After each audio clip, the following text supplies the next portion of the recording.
gran dèficit democràtic, les portes giratòries. És, de fet, una mala praxi que hem denunciat des de fa molts anys la majoria de la població.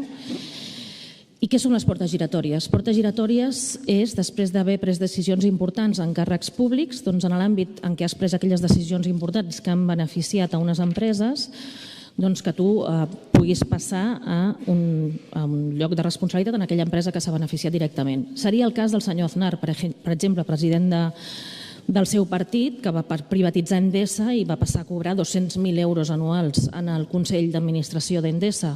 És el cas també del senyor Rato, del seu partit també, que després de ser ministre d'Economia va anar a Bankia a cobrar 2,4 milions d'euros a Bankia. I li podria dir tants i tants altres casos que coincidiria que són del seu partit. Però venir aquí a preguntar per Galapín, de veritat que no m'ho puc creure el que estic escoltant, que s'atreveixi a parlar de Galapín associada a portes giratòries. Realment li demano que s'excusi i que retiri aquesta pregunta. Senyora alcaldessa, no m'ha entès a mi. He fet una pregunta. No he qualificat a ningú, ni a vostè ni a ella. O sigui que no m'excusaré de res. De parlar-se justament, però jo li garantitzo que el respecte a mi sí me fa una part lloc. I per tant no tinc que fer absolutament cap tipus de trobar-me de cap de les maneres. Vostè, en canvi, m'ha parlat del Partit Popular. Bé, pot parlar el que vulgui del Partit Popular. Miri, doncs parli vostè del Partit Popular. Vostè fa coalició amb un partit que, mira, em sap tant de greu de parlar d'aquestes coses, però és que vostè ho treu.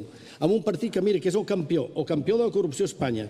De fet, la xifra més important que s'ha obtingut com corrupció històrica de la democràcia l'ha obtingut el partit que vostè, d'alguna manera, està coalligada aquí, que és el PSOE o el PSC. Vull dir, deixem estar els partits, deixem-ho estar a part tot això. Jo li he fet una pregunta per si aquesta senyora estava treballant en aquell lloc. Està treballant allà? Aquesta és la qüestió. Entenem que això són portes giratòries, vostè no ho entén. Deixi's que si no ho fes, no ho fes. No tinc voluntat de fer això. Però que si vostè em contesti si és així o estic equivocat o no. Si està treballant allà o no està treballant allà, quan ha rebut anteriorment una sèrie d'avantatges aquesta empresa, sembla que és Goteo, per estar en l'Ajuntament. Gràcies. Miri, vostè no ha fet una simple pregunta. Vostè ha associat una pregunta sobre portes giratòries al nom de l'exregidora Galapín. I, per tant, vostè està difamant i està posant l'ombra de la sospita sobre l'exregidora Galapín. I això em sembla immoral, inacceptable, i li he de dir així de clar.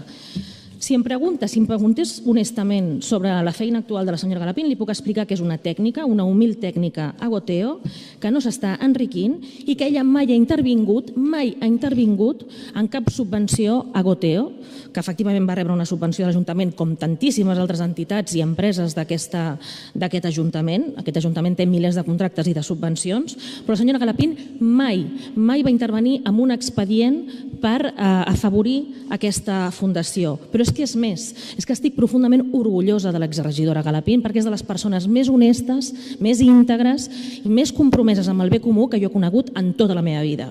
Tant de bo els representants del seu partit li arribessin a la sola de la sabata a la senyora Galapín, una persona que ve dels moviments socials, de dedicar tota la seva vida al bé comú, amb absoluta generositat, d'estar 4 anys intensos, deixar-se la pell 7 dies a la setmana, 24 hores com a regidora de Ciutat Vella, que es va autolimitar el sou signant un codi ètic de forma voluntària i que va renunciar a dietes, cosa que no feien abans els regidors i regidores d'aquesta casa, que s'ha enfrontat als especuladors, que sens dubte no hi haurà mai cap oligopoli ni cap especulador que li ofereixi una cadira en el seu Consell d'Administració, precisament perquè ha estat una de les persones més íntegres que he conegut en la política.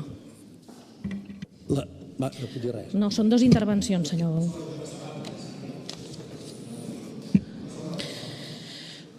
Doncs finalitzen aquí els pregs i les preguntes.